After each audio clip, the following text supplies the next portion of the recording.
What's going on YouTube? It's Teej, back again with another updated 2023 mock draft. That's right, it's the weekend, so you know what's coming your way. Today we're talking round 1, tomorrow on Saturday will be round 2, and then Sunday we'll close it out talking about round 3 of my updated mock draft. And hey, that means we're another week closer to the NFL draft. Hopefully you guys are amped for that, as well as this updated mock. Be sure to hit the like button if you are. Subscribe if you're new, looking for more football coverage and draft content in general. And, of course, the most important thing you can do, leave your thoughts down below in the comment section. Who goes too high? Who falls too low? Who's your favorite team? And do you like the picks I gave your team round by round? And of course, you can always come back on Sunday and comment what you thought about the overall top 100 haul for your favorite squad. Love to hear your thoughts. And hey, I try to differ these mocks up week in and week out. So there's things that I do this week that are not the same as what I've done last week, or even maybe in previous mocks in general. So be sure to let me know, like, hey, I like this move more than what you've done in the past, or nah, let's see what you did in the past. I like that a whole lot more. I think that's a better fit. So of course, leave any and all thoughts you have about this mock down below in the comment section, and general draft concepts, thoughts, fits, player destinations, all that sort of stuff down below. But let's go ahead and jump right into it, and we start with pick number 1. Thought about maybe changing it up just ever so slightly, but I'm going to still have CJ Stroud going 1, and then Bryce Young going 2. Actually, and I talked about quarterbacks in depth on a podcast recently, Hold My Jockstrap. I'll make sure it's linked in the description, so if you want to hear more in-depth thoughts about all these quarterbacks, you can definitely go and check that out. I also have my own quarterback rankings up on the channel. But I think 4 quarterbacks should go in the top 10, and I have that playing out in this mock. I'd personally go Young ahead of Stroud, but I think you really can't go wrong and from a certain perspective. They're both super high floor guys. Stroud is a high level processor, very accurate, has the stature that you're looking for out of a number 1 overall pick. Meanwhile, Bryce Young, I think, brings a little bit more when it comes to pocket mobility and feel for pressure. We did see that a little bit from Stroud in the Georgia game, but that was really like the one game where we've seen it. So how do you differentiate that from the rest of his college sample size, so to speak? So that comes down to your preference there. Young's my QB1. Stroud is Tier 2, QB3 for me. And again, I think my top 4 should all go in the top 10. So I like both these guys just because they're, maybe I'd flip the order here. Doesn't mean anything negative about either one. It just means I personally like Young a little bit more than Stroud, but Stroud's the betting favorite. So let's lean into that. And then because of that, Bryce Young is the favorite to go number 2 overall. So we'll trust Vegas's insight and assume that they know something more than, us laymen, I suppose. And then at number 3, I am going to have a trade here. And this is one that I've been kind of kicking around and pondering for a while now. So I'm going to have Arizona trade places with Seattle. For Arizona, it's like, hey, any extra draft compensation we can get, let's get our hands on it. And then for Seattle, you have a couple of seconds, so you have expendable assets, and then you have this 4th backed up by a couple of 5ths. So I think you can part way with one of your day 3 selections, and then move up to number 3 and get a bona fide stud, in Will Anderson. I mean, this is, if you could get Will Anderson at 5, it'd be a win of all wins for Seattle. But here I think it's worth parting ways with a couple of extra assets to go get Will Anderson. Go get that dude, because I don't think Darrell Taylor's really worked out. Lieutenant Nwosu's been a good player, but last year of his contract, same thing with Taylor. He's on the last year of his rookie deal. And then Boye Mafe, who's going into year 2 and still a little bit of an unknown commodity, though I did like him a fair amount coming out of Minnesota. But Will Anderson, there's just so much certainty you come there. He's going to be good against the run despite being 245 pounds. He can win with power, he can win with speed, good with his hands. And I mean, it took just about the most attention any player in college football got last year just for him to have moderately solid stats. It took that much attention for him to not be an absolute game wrecker, and he still had good numbers, still had good production despite being the focus for every offense going against Alabama. So yeah, Will Anderson, blue chipper in this class. I think I'd love to see Seattle, give up the 2nd, give up the 4th to go get their hands on one of those blue chippers. Then at pick number 4, I'm gonna have Indianapolis take Anthony Richardson. This or Will Levis, either one could work out here. Apparently they still like Levis. I wonder if that's them trying to entice teams to trade up with Arizona at 3. Take Levis, and then therefore, Richardson's there 4. I've also heard some of the rumors and speculation that they'll just wait on quarterback, and maybe this becomes Tyree Wilson, Will Anderson, if he's available here, and then they'll give out the contract to Lamar Jackson, or maybe they'll go Hendon Hooker in the 2nd round or something like that. That's all very interesting, but here I'm going to take the certainty and kind of speaking from both sides of my mouth, certainty that I'm going to get a quarterback, and then take on the uncertainty that is, Anthony Richardson. Yes, he's a little raw. Yes, there is some boom-bust factor, but I think with his rushing ability, he has a higher floor than Will Levis, and that's coming from a guy who has Will Levis as QB2 in this year's class. And then you just see him throw at the combine. It's like, yeah, the mechanics are there. Flick of the wrist, toss 60 yards. I mean, this guy has got it. He just needs to be, down to down, throw to throw, more consistent with his motion, his footwork, and all that stuff.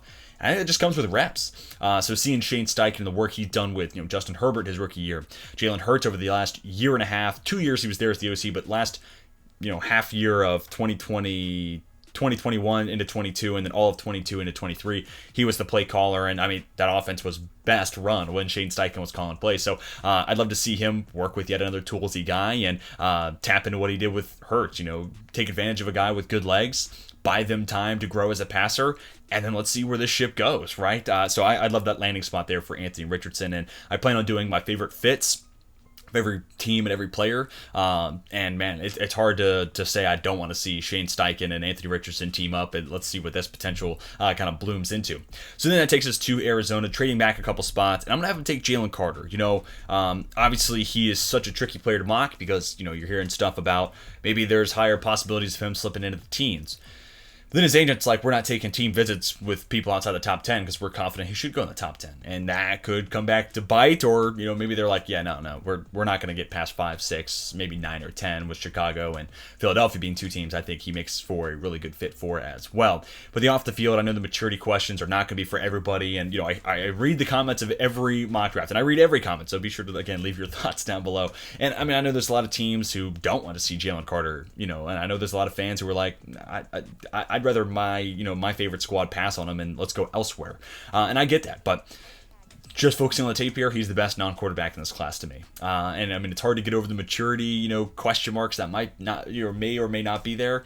And of course, the triple-digit speeding and eventual loss of life is a really tough pill to swallow. But as a football player, he's arguably the best. I wouldn't be surprised if he's number one on people's big boards when you take away the off-the-field concerns and issues that might be there. So he's a good football player. And I mean, this is the same league where Deshaun Watson, I think it was like basically a 1-game suspension per 2 women who, press charges against Deshaun Watson.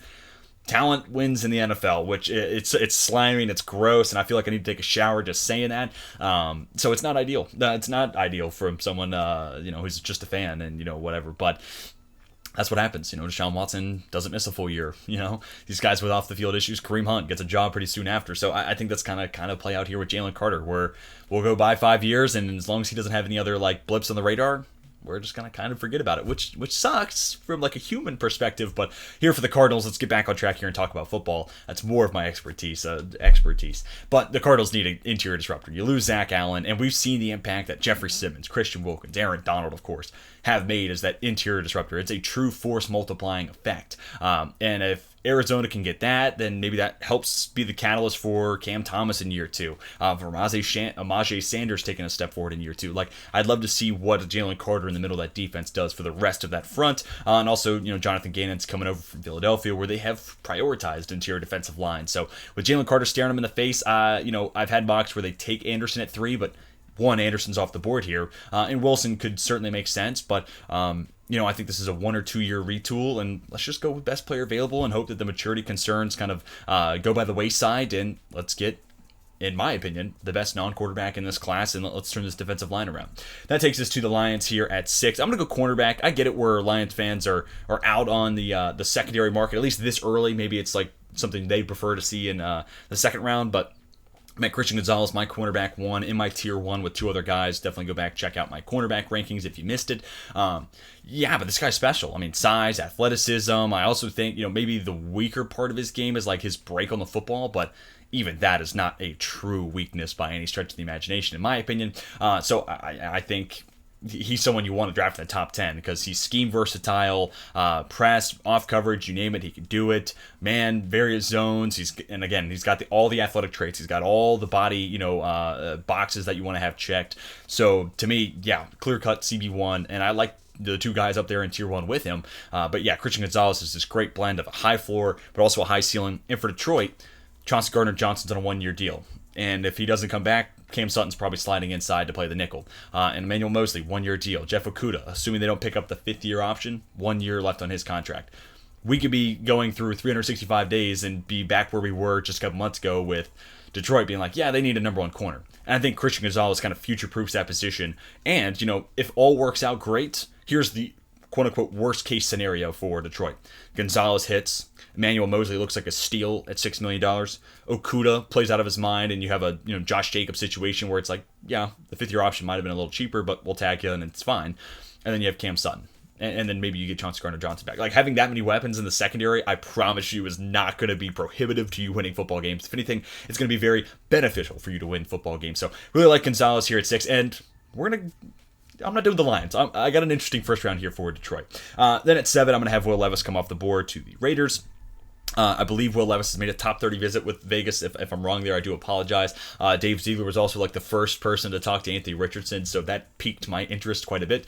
So maybe you flip Levis and Richardson at 4 and 7 respectively. You could move around these quarterbacks in really any order, and it doesn't affect a whole lot else that I do in this mock or the rest of this first round, just because where the quarterbacks go, no team is moving up to get it. So, move them around however you think they should go off the board. That's fine with me. But Will Levis, my quarterback too. I think once you get him out of a really ugly situation in Kentucky, one of the worst offensive lines, one of the worst pass-catching cores in college football, and then further intensified by playing in the SEC. I think once you get him into a much improved environment, he's going to become a much improved football player. You need to clean up the footwork, but I also, talked about this in that podcast, Hold My Jockstrap, where if you were to just flip 2021 and 2022, I think you would look at the 2022 tape and say, okay, well, this guy's got the tools and traits, but kind of a bad decision maker, and needs to clean up his footwork. Let's see what he does next year. And then if, he played like he did in 2021, just this past year, you'd be like, okay, well, now he took that step forward. There we go. Will Levis should be the second quarterback off the board, or he should be a top 5 pick easy. I think that would be the rhetoric around him. So I think if you just flip those years, we're having a drastically different conversation about Will Levis. So I'm thinking what Will Levis projects into here. And, he goes to Vegas. He can sit for a year or two, whatever they think is best for Will Levis. And this allows them to get cheaper on the books and address other positions of need. And also, like, one of these, Bill Belichick disciples that, with memory, I can't really think of a time where McDaniels, I guess he drafted Tim Tebow, but like when was another time we saw him with a roster being constructed around a rookie quarterback? This could be interesting to see what direction this team kind of heads in with a huge cap savings with a rookie contract quarterback. So that would be really fascinating to see long term. Anyways, let's move on to pick number 8, the Atlanta Falcons. I'm going to do something a little interesting here. A lot of people would say, okay, well, they're going to go edge, and the next edge rusher is going to be Tyree Wilson.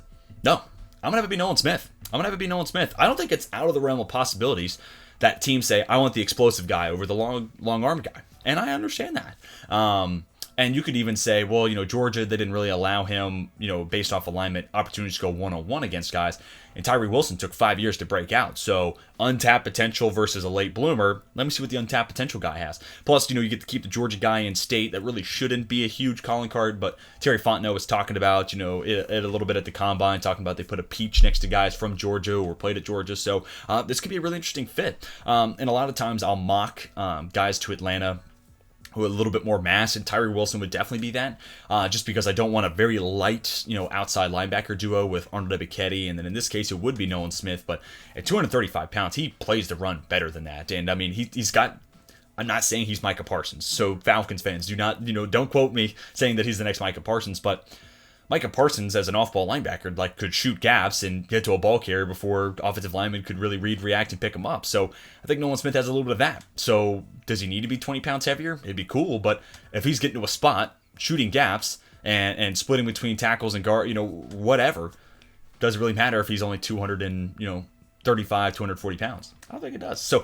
I just want to play it up because, again, I don't want to make every mock the same. I would hate for y'all to watch the same content just rinse, repeat. So I'm always trying to change it up, and I think there's more than a 0% chance that Nolan Smith gets taken before Tyree Wilson. So I remember Jermaine Johnson last year, right? Like, they were talking about him going to the top 5, and I had so many Jets fans. So this is also kind of a talking point for teams that tell me there's no way this is going to happen. I had so many Jets fans say, there's no way we're taking corner. And then they got the best rookie of anybody last year in Sauce Gardner. So through 1 year. Of course, only through 1 year, but never say never. And, I can see where Nolan Smith is propped up, and Tyree Wilson's kind of this year's Jermaine Johnson. Caught a lot of media love, but then in reality falls a little bit lower than where mock drafts had him going. So that's kind of what we're following suit and exploring here. Then we get Chicago at 9. I'm going to go Paris Johnson Jr. Trust me, I was tempted by Peter Skoronski here because his movement skills really do feel like they fit that zone blocking scheme that Luke Getsy wants to implement. So I thought about that. And Paris Johnson Jr., you're asking a guy who played right guard, then flipped over to left tackle, to then flip back over to right tackle. But you'd be asking Peter Skoronski, after 2 years of playing left tackle, to flip back over to right tackle. So no matter what, there's going to be a switch made. But because Paris Johnson Jr.'s worked to the right side of the offensive line, I don't feel like it's a huge learning curve for him. But Peter Skoronski, I've said time and time again, can play offensive line 1 through 5. So either one of those guys is fine, and then where Skoronski's going to go here in just a handful of picks, you could put Paris Johnson Jr. in that slot. Again, I don't think it changes too much. But if you were to ask me, and let's just say I were a Bears fan, I'd be more excited about a tackle duo, however it flips out left and right, of Braxton Jones and Paris Johnson Jr. versus Braxton Jones and Peter Skoronski. But again, that comes back to my board versus what we're hearing. It does feel like Skoronski's kind of got that polling position right now with the Bears at 9. So we'll see. Then that takes us to 10. This it wasn't a too big of a slide for Tyree Wilson, but I also want to talk about 4-3-3-4. And I kind of hate using those base terms because nickel more often than not is what you're sitting in, and that's kind of the new base. But more often than not, I've been mocking Tyree Wilson these 3-4 teams. And, let's take, Draymond Jones, who just signed with Seattle. He's 6'3", 280. So I'm looking at 6'6", 285 with an 86-inch, wingspan. And I'm like, man, this guy can play 3-4 D end. Maybe he stands to lose 10 pounds, gets down to 275, and ends up playing outside linebacker. I think that could work. But I've also had a lot of people comment and say, man, this guy as a 4-3 D end would be really, really awesome. And I agree. I think he's scheme versatile. And because I've been mocking him to so many 3-4 teams, I wanted to play with the idea of him going to a 4-3 spot. And he's this guy who broke out in his 5th year, has crazy traits and those long arms. Where do I always say I want these toolsy pass rushers to go? Philadelphia and Green Bay. And man, Tyree Wilson would be a really interesting add to Philadelphia. And because he wins with power and those long arms, makes sense as a Brandon Graham replacement. Some of the same stuff I say about Lucas Van Ness when I mock him here at 10. But Tyree Wilson, even longer arms, even more weight, and a little bit more power. I think, the power I think derives from 2 different places with these 2 guys. So it's not really apples to apples. But nevertheless, Brandon Graham re-signs for a 1-year deal. Tyree Wilson, if he's the pick here at 10, opens up the door to be that Brandon Graham replacement. And Howie Roseman prioritizes offensive line, defensive line. So if Wilson falls here to 10, I wouldn't be surprised whatsoever if Philadelphia's sprinting the card in. That takes us to the Titans here at 11, and I want to do something a little different here. Let's go Jackson Smith-Njigba. It's been pretty much offensive tackle the entire cycle, and I gotta say, that's probably so boring for Titans fans. They probably click out of these mocks immediately. So let's have some fun. Let's give him a playmaker here. And you look at, A.J. Brown, his second to last year at Ole Miss, like a 90-something% slot percentage. That went down to about 56% his last year at Ole Miss, but nevertheless, a guy who did a lot of work in the slot. And then Treylon Burks worked almost exclusively from the slot his last year at Arkansas. Part of that was, bad quarterback play. It's a little easier to get the guy the ball when he's in the slot. But maybe that's just their type, and they're like, yeah, no, these guys can play on the outside, they're fine. So maybe they're saying, hey, JSN's the same thing. Or they do plan on playing him in the slot, and Treylon Burks will stick outside. This comes down to how they feel Burks fits into the picture. And, I kind of hope JSN can play on the outside, because Kyle Phillips was the sneaky day 3, very slot archetype-ish dude coming out of UCLA, and I kind of want to see what he can do out of the slot because of that. But, let's just say JSN does become that slot wide receiver, and then it's Westbrook Akina on the outside with Treylon Burks. Okay, I'm not crazy about Westbrook Akina. He's fine, but Burks going into year 2 and JSN, who I have as the first wide receiver off the board here, that becomes a drastically different receiving core and how you look at it. And he's so explosive. 6'5", 7'3" cone backs up everything you see on tape. He is so great coming in and out of cuts, and he'll make defenders look silly over the middle of the field. He's also very physical, strong, so when it comes to running those little button hooks, he'll box out defenders too. Soft hands, knows how to find the soft spot and zone.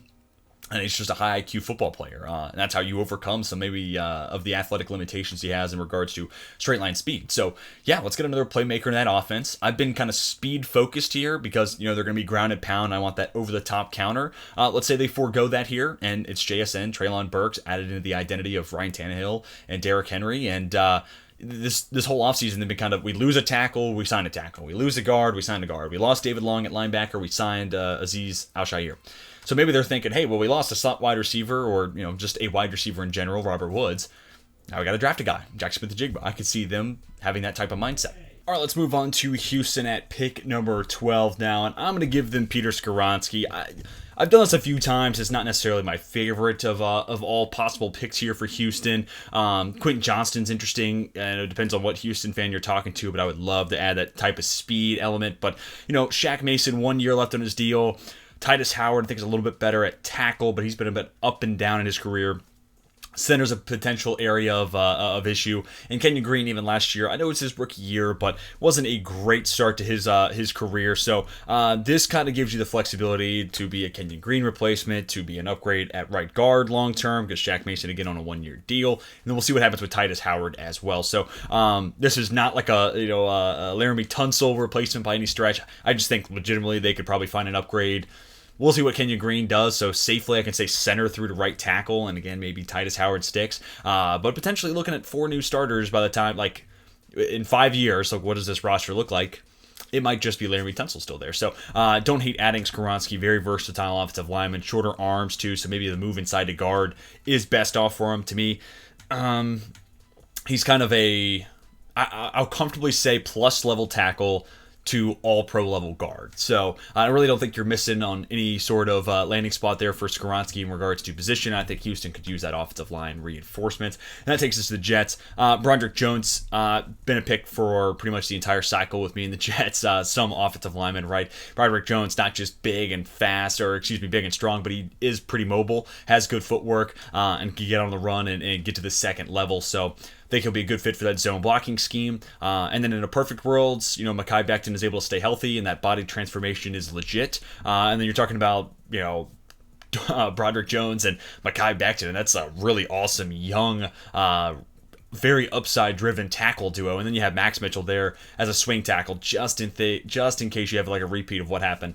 last season. So kind of feels like, especially, I think Anton Harrison's my OT3, but I think broad public perception, the top 3 tackles are Broderick Jones, Paris Johnson Jr., and Peter Skoronski in some order thereabout. So to have one of those, quote-unquote top 3 tackles still on the board for the Jets, I think that's a big win for New York, and I think that's a pick they'd be very happy to make.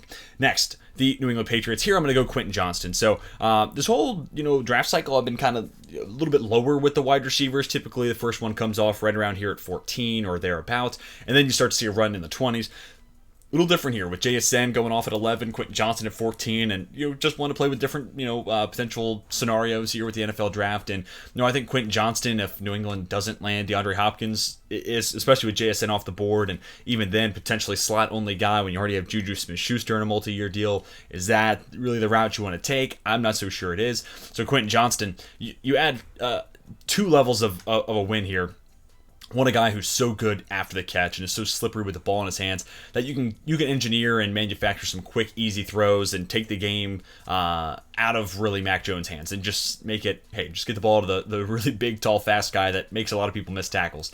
Simple enough, right? But then you also do bring, because of his size and his speed and, not a huge route tree, but I don't think it's because he can't do it, it's just because he wasn't asked to do it. But nonetheless, because of the size, speed, like you're talking about a guy who has the potential to be a really good deep downfield threat. So he wins at 2 different areas around the field, and I'm talking about New England trying to boost up Mac Jones. We have the reports about them potentially trading him or looking to trade him, so that's a little interesting. But one thing that could certainly make Mac Jones look better, them being New England, to have New England feel a little bit better about their situation with Mac Jones, is by adding this wide receiver. You've already made the change at OC. Let's go draft a guy who could be that wide receiver 1 in New England. And I think Quentin Johnston's got that potential. He's wide receiver 1 for me for that exact reason.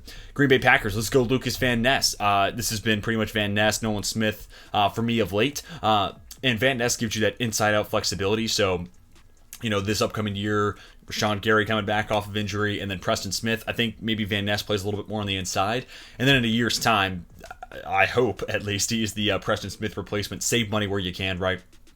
And let's go ahead and find a potential upgrade, because Preston Smith's been kind of up and down in his career. And Van Ness, redshirt sophomore, one of the younger guys in this class, but great ability to turn that get off in the line of scrimmage into power and run through tackles. And I think he actually has a little bit of bend. You don't see him a whole lot on the edge at Iowa just because they line him up mostly on the interior. But I think that bend that's going to be something we see a little bit more of at the NFL level. But really, you're making this pick because speed to power, and that's Lucas Van Ness's game. And again, younger guy, so this label isn't always true, but it feels like when you draft these, redshirt sophomores, these juniors, you're like, okay, well, there's room for them to grow versus the seniors, right? Like, it's just something that we tell ourselves, and maybe that's true here with Van Ness, and he just kind of feels like a Green Bay pick here. Quick break as I get some water. Washington Commanders. Let's give them a cornerback here. I'm gonna have it be Devon Witherspoon or Devin Witherspoon. I'm still working on that, but Devin Witherspoon. Probably the most NFL ready of any guy in the bunch. A little bit shorter than Joey Porter Jr. or Christian Gonzalez. 5'11", 180 or thereabout. But such sudden athlete. Really good acceleration. Really good agility. Because of that great mirroring ability. And I think you put him in that cover 3 heavy Jack Del Rio defense. You let him play a lane, read and react to the corner in front of him. He's going to thrive. And also really good quick break on the football. And we started to see the ball production last year too. Willing tackler, hard hitter, which is kind of just a cherry on top for me in corners. I don't really hold it against DBs if they can't, or specifically corners if they can't tackle.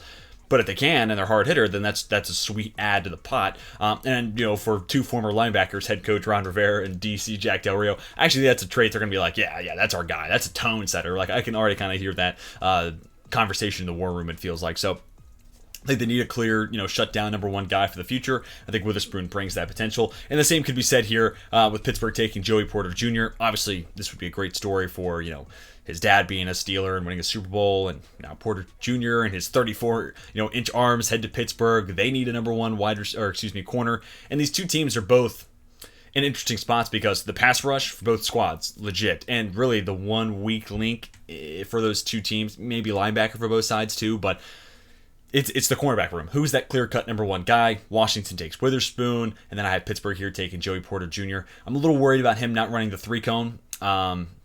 So that's part of why I had Witherspoon as my corner 2, and that's why I give him the bump here. He goes 16, Porter Jr. goes 17.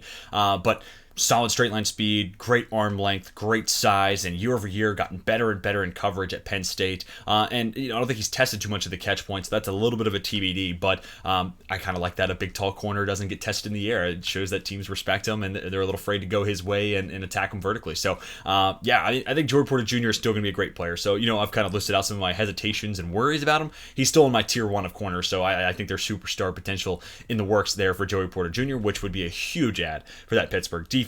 So then at 18, I'm going to give Detroit a running back, Bijan Robinson. I want to see Bijan, because he's a stud and he's the best pure running back in this class, go to a place with an awesome offensive line. Because that's where we're going to see him potentially have that all-pro type of rookie season. That I think it's more than a 0% chance this guy, you could work an argument that he's one of the top 3 to 5 running backs in the league. And, hey, credit to the Goat House. He's saying there's a world where, he's not saying it's going to happen, but, there's a possibility that he becomes, the best running back in football after year 1. Now, what are the odds of that? Probably slim-ish, but dude's a freak. Can win with power, can win with elusiveness, the jump cuts there. He can, he's great out in open space. He can take on defenders one-on-one, whether it's beating with elusiveness or just running through them. 4.47 40, I know wasn't like the most insane, 40-yard dash we saw, but also if you watch the 40, he's kind of pinballing back and forth for the first 10 yards of it, and I think that skews the number just a little bit, and maybe if it's just a straight line,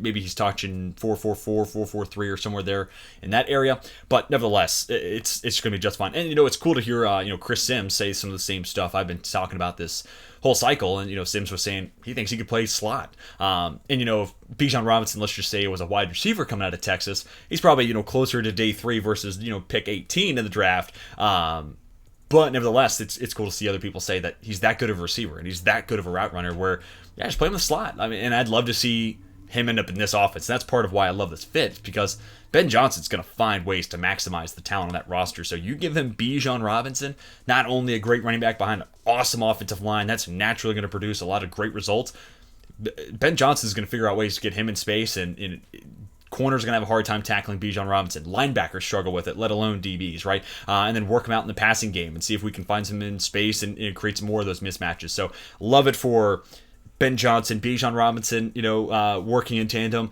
I love it for Bijan to be behind that offensive line. And, DeAndre Swift could easily be a traded commodity. I could see this pick being made and shortly after we hear DeAndre Swift is going elsewhere. And especially, like the Chargers trade Austin Eckler. That's one where I've been kind of saying it for a while, where if Eckler is really on the move, I could see LA phoning Detroit and saying, hey, how much you want for Swift? And then the deal's worked out there. And then, David Montgomery, Bijan Robinson. That's a really fun 1-2 punch in the backfield. Then we get to Tampa Bay at 19. I'm going to go Anton Harrison. It's been tackle of late for me with Tampa Bay. It's kind of the biggest need that stands out to me. I've gone Darnell Wright and Anton Harrison kind of back and forth the last few mocks. I like Harrison a little bit more than in Wright, but let's just say in this world they're gonna covet the athleticism and the pass protection polish that comes with Anton Harrison, and therefore they're going to keep Tristan Wirfs at right tackle. And over the course of this year, we're going to get through the rookie woes of Anton Harrison, and then if we suck, great. We have a tackle going into year 2. We're going to pay Tristan Wirfs, and Caleb Williams is going to look awesome in that pocket, or Drake May is going to look fantastic with a good offensive lineman around him, or maybe Baker Mayfield's the man, or maybe Kyle Trask is the answer. Who knows? But I think adding a tackle just solidifies that offensive line, at least from like the edges perspective. I think they could still add maybe one more guy on the interior, but nonetheless, you feel a whole lot better about that offensive line if they draft a tackle here at 19, and that gives Baker a fighting shot, Trask a fighting shot, and also sets up an opportunity where in 2024, depending on what the quarterback plan is, that rookie quarterback's going to have a solid environment around him. So I also think Anton Harrison 19, that may be a little rich for some people, but not for me personally. Then we get to Seattle at 20. I'm going to go John Michael Schmitz. We did some grade the mocks where this was the pick, and I don't think it's crazy. We started to hear the Giants might be looking into your offensive line at 25, and once that door became ajar, it was like, okay, well, Seattle also needs its center, so maybe they'll just leapfrog New York and take a guy there at 20. So, I'm going to have John Michael Schmitz, first interior offensive lineman, off the board ahead of O'Cyrus Torrence. Again, playing with the order in which these position groups could ultimately play out in. And John Michael Schmitz kind of solidifies and locks down the one glaring hole Seattle has on their interior offensive line. They could do better than Damian Lewis. They could do better than Phil Haynes. But right now, center is like the clear weak spot. John Michael Schmitz clears that up. Really good movement skills. Great on reach blocks. Really put that on display at the Senior Bowl. And a little over 300 pounds. Sure, maybe you want a little bit more mass, but you watch this guy play. He's got plenty of power. And I think some of that derives from like this guy is just mean and physical, and he wants to throw you in the dirt. He's just that type of guy. As much as maybe a 300-pound center would say, oh, this guy needs to bulk up. Not really with John Michael Schmitz. Plus, then you get the movement skills as well. I think he's a great scheme fit there in Seattle. Next, Los Angeles Chargers. I don't know if I've given him first-round tight end. I've had, I think, one mock where Kincaid was the first guy off the board. So, again, playing with order and playing with landing spots here. Chargers, I could totally see a world where they're like, hey, we could add Zay Flowers, but I've done that. I've made that pick to death, honestly. So let's play around with something new here, and let's get a different, dynamic athlete there in the field. Where could we get a huge upgrade? Because we like Mike Williams, we like Keenan Allen, and we think Josh Palmer's ready to break out. Well, Gerald Everett, only a year away from 30, and, they brought back Donald Parham, but he's kind of big and not much else, not much dynamism in his game otherwise. Kincaid, is 6'3", 250 pounds, not going to do much in the way of being a blocker, but yards after the catch, route running, his hands, and just being a tank and a force to bring down, that's his game. And adding that type of over the middle of the field athlete when you already have to account for Keenan Allen, that's scary. And plus, Kellen Moore comes over from Dallas. Obviously, we saw a ton of production for Dalton Schultz. So is that going to be something that he's looking to fill? I could see where the answer is yes there. So Kincaid there available at 21. I could see where Kellen Moore's like, yep, that's the guy I need. And Brandon Staley's like, hey, we have got to unlock this offense. We've got to make it happen this year. That's got to be our pick if Kellen Moore thinks it should be that way. So I could totally see this playing out in LA. That takes us to the Ravens then at 22. This is where I'm going to have Zay Flowers come off the board. I know they signed Nelson Aguilar, but let's go ahead and have that guy who low 4.4 speed can be that over-the-top threat for more than just 1 year. Aguilar 1-year contract, so nothing long-term really baked into that. And also, Nelson Aguilar has been up and down throughout his career. No guarantee that really is the answer to the question for Baltimore looking for that speedy over-the-top weapon. I am making this pick with the assumption that Lamar is a Raven, but as I say week in, week out, I get more and more uncomfortable with saying that. Only time will tell how this saga plays out, but let's just say he is in Baltimore. It's going to be a run-heavy offense. You got to have that counter, that over-the-top burner when safeties start to creep too close. That's what Hollywood Brown did, and they've been kind of missing that. So Zay Flowers, I think, brings an abundance of speed, deep route running polish, but also great with the ball in his hands. Could be another gadget weapon, similar to what they do with Devin Duvernay. So having two of those guys on the field makes it that much harder for a defense to account for what those guys are going to do and how they might get the ball in their hands. So I think it just adds a lot more to this offense. And I mean, how long have we been saying the Ravens need another wide receiver? Even after the Rashad Bateman pick, like we've still been saying, yeah, they need one more guy. So love that pick a ton. And here we go. This is where I'm going to probably irritate a lot of Lions fans. I'm going to have Minnesota trade with Detroit. Hey, we've already seen since last year's draft, these teams work out two different trades. And ultimately, I'm going to have it be 23 for 48 and 55. And then Minnesota also is going to give back this 5th rounder. So therefore, Brad Holmes can say, yeah, we're trading 2 second-round picks to move back up into the first. But after you see this first-round haul, it's like, yeah, man, it's hard to argue that adding those 3 players to Detroit's defense and then Bijan to the offense, it's hard to say that that isn't an awesome win. And then for Minnesota, sure, you'd probably rather get 2 picks for 1 and not give up this 5th year, but that might be the kicker for Brad Holmes to say, hey, well, my time in Los Angeles, we did a lot of good work with those day 3 picks, so it's really 2 picks going out and we get 2 picks back. We're just shuffling the order. And for Minnesota, it's like, dude, we have no second round picks. So if we need to turn a first into 2 twos and then we'll dominate the day 2 of the draft with these 2 second rounders and then this 3rd rounder, so be it. And a 5th rounder at that cost is not too prohibitive to our to what we're looking to do here. So a little bit of a different idea. And again, we saw these 2 teams trade on draft night last year. We saw the Hockenson deal. Maybe that goes into it, maybe it doesn't. But Detroit, we've already given them Christian Gonzalez, future-proofing cornerback, Bijan Robinson, one of the best players in this draft class behind that offensive line. I'm here for it. Now let's give him Kalijah Kancey. Kind of the perfect 3 tech. You put him between Aleem McNeil. Hopefully McNeil steps up as a run defender, keeps Kancey clean, because I don't think that's his game. But you're getting an explosive 6 foot, 280 pound defensive lineman that bursts out of his stance, gets to offensive linemen before they're ready for him. Also, great hands, understands how to be a pass rusher, has a full move set, knows how to stack one move off of another. He's NFL ready, guys. So you put him between Hutchinson and McNeil, and you also have James Houston and some of the other pieces there in the front 7. Man, it's hard not to love that addition to that pass rush unit. And now we've addressed secondary, we've addressed pass rush, and we got Bijan Robinson. I know this is at the expense of 2 second-round picks, and that's not going to be for everybody. I'm not sure it's necessarily what Brad Holmes would want to do, but Aaron Rodgers leaving the division, put your chips at the center of the table, or pick whatever cliche you want to use. Put your heart, if you will, on the table as well. Show the NFC North what you're all about, and make a move, make a play that's saying we're gonna win the division. We're gonna be the best team this year. Let's go all in. With Rodgers being gone, I would love to see Detroit being like, yep, all in. We're gonna win now. We're ready.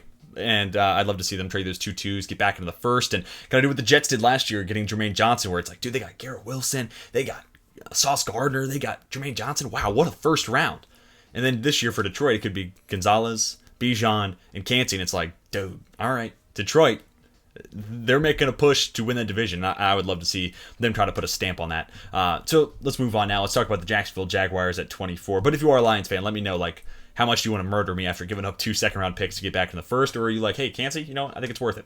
Anyways, Jags, Brian Branch. I mean, need I say more? How many times on this channel have I said this is my favorite player to team destination? This is my favorite fit here. You play him in the nickel. Darius Williams stays on the outside where he just inherently plays better, and all of a sudden that cornerback tandem is awesome. Also a great tackler, sound football player. He just kind of, and also the safety room's a little wishy-washy, so maybe Branch does do more there long term. But focusing on the here and now, him as that slot corner, that the blitzing ability that he brings, kind of like the Steelers, what they do with Mike Hilton, the Bengals too, for that matter, and then also sound and man and zone coverage. He just shores up that secondary a ton. And nickel's the new base, like I was talking about earlier. You need three corners on the field just as much as you need kind of 3 receivers on the field. I mean, you can get away with that a little bit more on the offensive side because you're dictating action. But anyways, diatribe aside, you're going to be playing a lot of nickel this year if you're the Jags. So, add Brian Branch. This is not, just adding some slot corner. I think this is an impactful addition to that defense. And, I think he brings just a whole lot of sureness, too. He's going to be in the top 10 of my big board. I know it wasn't a great combine, but I just trust the tape. I trust the football player, and I bet the NGS data would say he plays faster than 4.51. And I'm willing to kind of put my quote unquote neck on the line. He's going to go somewhere in the first round, but 24 I think is way too low, and this would be one of the best values in the NFL draft in my opinion, at least for round 1. Then we get the Giants at 25. Let's go Deonte Banks. It's been a while since I went first round corner for the Giants, but man press corner, kind of the exact perfect fit here for Banks fitting into a defense, but this is the exact guy that Wink Martindale wants in that defense. Pair him up with Adoree Jackson. All of a sudden, that outside corner tandem was looking really, really good. Wink Martindale's got the horses he needs to run that defense. 6 foot, 200 pounds, long arms, 4.35. He's got man coverage, upside written all over him, and I think he'd be a great addition to that Wink Martindale defense, and I think they can stand to add an outside corner. Then we get Dallas here at 26. I'm going to have this be Jahmyr Gibbs. This is the first mock on the channel where I have 2 running backs going in round 1. And Jahmyr Gibbs has been my, number 2 running back since preseason. I said, he's going to leave Georgia Tech, and he's going to become so much more of a polished player because of it. And, I think he just basically left an environment where he was having to do a lot, and then got into a spot where it's like, hey, I can just play within myself. Like, I don't need to overdo it here. I can trust the blocking in front of me. I can hit the hole and go. And and I run 4.36. And Chris Sims, he's talking about Bijan Robinson maybe could be a wide receiver for 34% of his snaps. He's saying Jahmyr Gibbs is a better receiver, which I think that's open for interpretation. I think they're pretty close to one another there, but as much as people hype up Bijan as a pass catcher, you're getting the same thing here with Jahmyr Gibbs. So awesome add to that offense. Maybe there's some skill overlap with Tony Pollard, but Pollard's on the franchise tag. No guarantee he's back beyond this year. And also, let's have a little fun here with the hypothetical. Let's just say there's a 2 receiver set, a tight end on the field, and these 2 running backs. And it's Jake Ferguson at tight end. The 2 receivers are CeeDee Lamb and Brandon Cooks. And the 2 running backs being picked up by linebackers or safeties are Tony Pollard and Jahmyr Gibbs. Is that not an awesome 5-player personnel in a pass-catching situation for Dak Prescott to be targeting and to be working through his reads with? Is that not an awesome spot to put your quarterback in? I think it is. I think it absolutely is. And then, in a year's time, if you lose Pollard, maybe you find a guy who's a little bit more of a bruiser, power back type, and is a true Zeke Elliott replacement. And then long term, ultimately Gibbs becomes your Pollard replacement. But even I think with these 2 in the backfield together, that's a lot of pass catching upside that defenses have to account for. And I think that causes a ton of headaches. So I would love to see Dallas make that pick. But now let's move on and talk about the Buffalo Bills at 27. And I'm going to copycat with another one of the mocks that we saw this week. I'm going to go Jordan Addison. We actually saw a few mocks with this. And it's just Stefon Diggs light going to a team that already has Stefon Diggs. I think this opens up the door for Gabe Davis to be dealt. Again, I could see this pick, and then Davis is traded in the coming days after. If I'm Buffalo, I don't want to be the team that pays him because I'm not sure he's worth the money. And I like Gabe Davis, but he's kind of a one-trick pony, vertically based, fast, tall guy. And I'm a little concerned about what that means for the rest of their offense. And the Bills last year, when Stefon Diggs couldn't get open, couldn't really do a whole lot. So I'm a little concerned. I'd like to have another guy who I can trust reliably, snap in and snap out, that can get open consistently. So would love to see this pick here in Buffalo. Basically give you a second Stefon Diggs, and then you use Deontay Hardy as a field stretcher, and he kind of takes over some of the stuff that Gabe Davis was doing. And Khalil Shakir, I think, has that upside too. So I think there's other ways to manufacture that deep downfield production that you might lose with Gabe Davis, but by not paying him and getting Jordan Addison here, I think that's best for the roster. Or you ride out Gabe Davis for the rest of his rookie contract and say, hey, well, we're not going to re-sign you, but we'll take what we can get. And he's your vertical guy, and then Addison plays in the slot. And then you have Addison, Diggs, and Gabe Davis plus Khalil Shakir. That's a pretty awesome receiver duo, receiver quartet, really, for a team that throws it as much or more than any team in the NFL.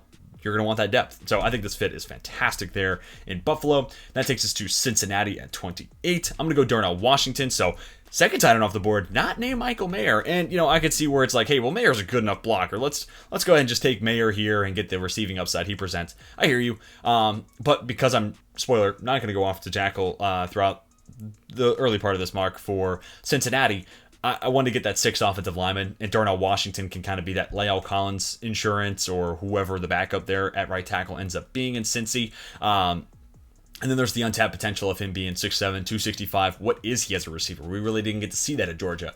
But, honestly, I could live in a world where you're taking advantage of his blocking ability and then asking him to block and release, sit in a flat, and then just inviting corners to tackle the 6'7", 265 guy who runs 4'6".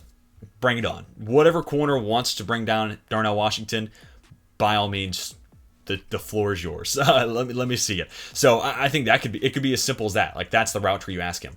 Short sticks, run in the flat, and let small DB try to tackle you because you're a monster of a human being. And the blocking upside is it's unquestioned, and it would be a huge addition to that offense there in Cincy. Then we get to New Orleans at 29. I'm gonna give him Myles Murphy. I mean, he's kind of their exact type, right? 6'5", 270, and twitchy, athletic ability, just unrefined as a pass rusher. I mean, this is harkening back to Peyton Turner, harkening back to Marcus Davenport. But now they get to stick and pick and take him versus like trading an additional first to get Davenport. So big win there. And I don't think Murphy should be going this low, but I mean, it's a crowded bunch, and we get a center in the mix. We get 2 tight ends going before him, so he's just been kind of steadily pushed down the board because of that.